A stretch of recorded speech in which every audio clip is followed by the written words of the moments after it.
क्या हुआ जब एक साधु को मक्का मदीना में घुसने से रोक दिया गया? आखिर वो साधु क्यों मक्का जाना चाहता था और उसे कैसे रोका गया? दोस्तों, जैसा कि आप जानते हैं कि किसी भी गैर मुस्लिम का मक्का मदीना में प्रवेश करना वर्जित है। अगर कोई मक्का जाना चाहता है तो उसका मुसलमान होना जरूरी है। लेकिन क्या आपने कभी सोचा है कि कोई साधु जब मक्का जाने की कोशिश करता है तो उसके साथ क्या होता है? क्योंकि आज हम आपको ऐसी ही एक घटना बताने जा रहे हैं जिसमें कुछ ऐसा चमत्कार हुआ जिसे सुनकर आपके होश उड़ने वाले हैं। दोस्तों, वीडियो में आगे बढ़ने से पहले आपसे एक छोटी सी रिक्वेस्ट है कि वीडियो को लाइक करके हमारे चैनल को सब्सक्राइब कर लें ताकि आगे भी ऐसे ही मजेदार और नॉलेजेबल वीडियोस आप देख सके। दोस्तों, इस घटना की शुरुआत होती है एक अंतर्राष्ट्रीय कथावाचक साधु महाराज से, जिनका नाम गोपनीय रखा जाएगा क्योंकि उन साधु महाराज का मानना था कि अगर हम धर्म की रक्षा करेंगे तो धर्म हमारी रक्षा करेगा। इसीलिए हम साधु का नाम आपको नहीं बताएंगे, लेकिन उनके साथ जो हुआ और उन्होंने जो किया वो हम आपको जरूर बताएंगे। दोस्तों, ये बात साल 2022 की है, जब साधु महाराज अलग अलग देशों के अलग अलग शहरों में जाकर अपनी कथा किया करते थे।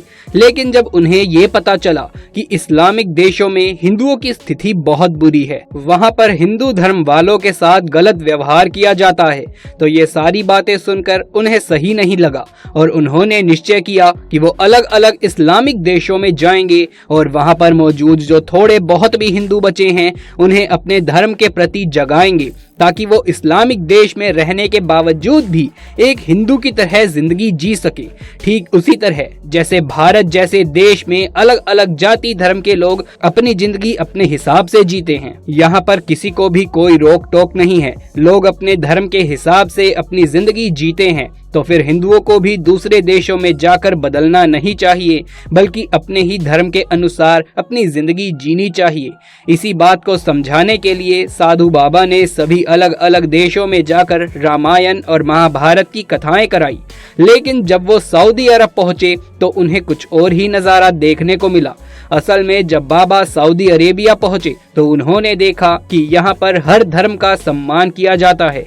वहाँ पर हिंदू हो चाहे मुस्लिम हो, हर कोई मिलजुल कर रहते हैं। दोस्तों, अब सऊदी का माहौल तो बिल्कुल ठीक था, लेकिन तभी उन्हें मक्का के बारे में पता चला, जो साधु बाबा की कथा वाली जगह से मात्र कुछ ही किलोमीटर की दूरी पर था। तभी साधु को पता चला कि मक्का मदीना वो जगह है जहाँ पर हिंदुओं का जाना वर्जित है, यानी कि कोई भी गैर मुस्लिम इन जगहों पर नहीं जा सकता।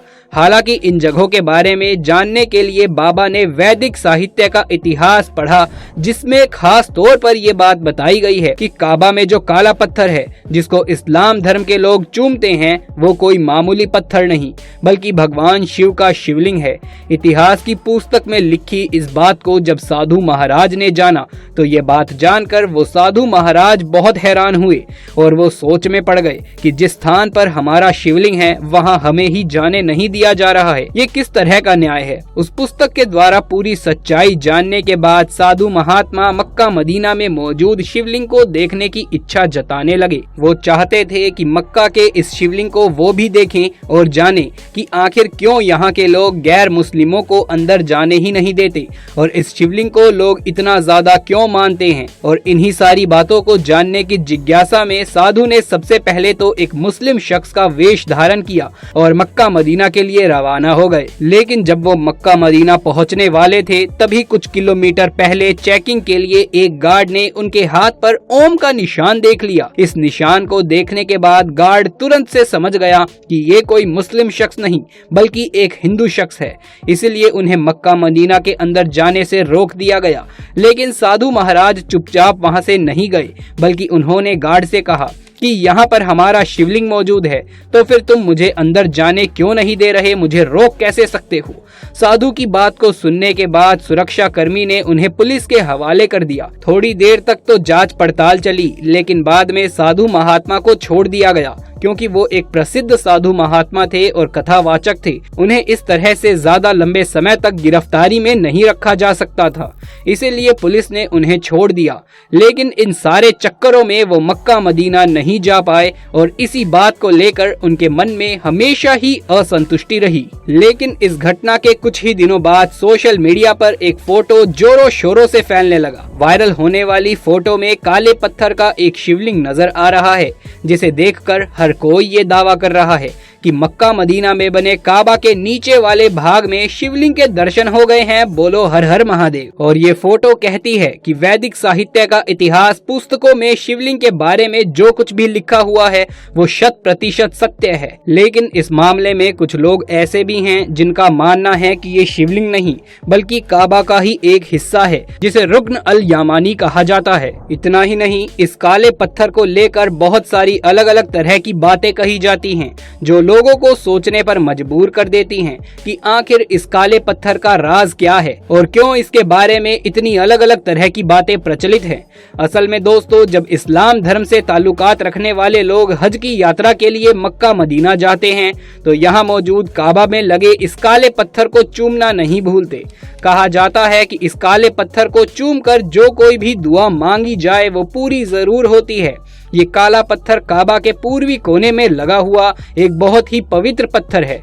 ऐसा माना जाता है कि ये पवित्र पत्थर आदम यानी कि एडम और हवा यानी कि ईव के जमाने का है, जिन्हें दुनिया का पहला आदमी और औरत माना जाता है। कहा जाता है कि ये काला पत्थर इस्लाम के उदय के पहले से ही पवित्र है। ये भी माना जाता है कि ये पत्थर शुरुआत में पूरा सफेद रंग का हुआ करता था, लेकिन जिसने इस पत्थर को छुआ और चूमा उनके पापों का भार उठाने की वजह से इसका रंग काला हो गया। हालांकि कई सारे लोगों का ये मानना है कि ये पत्थर शुरुआत से ही काला है। अब सच क्या है और झूठ क्या, ये तो किसी को भी नहीं मालूम।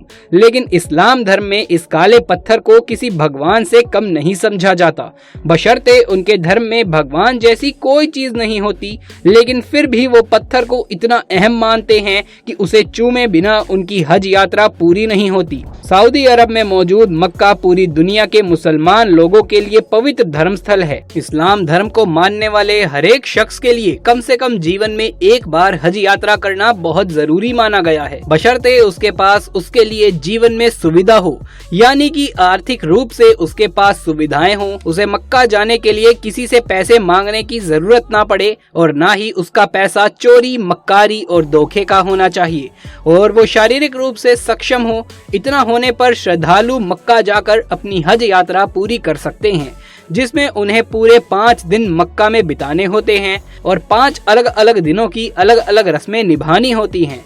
हज की यात्रा के दौरान इन रस्मों का बहुत महत्व होता है।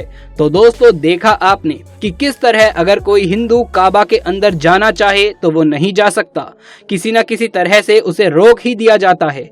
लेकिन इन साधु महाराज के अंदर जाने के बाद कुछ ऐसा हुआ, कुछ ऐसा दुनिया के सामने आया जिसने सबको हैरान करके रख दिया।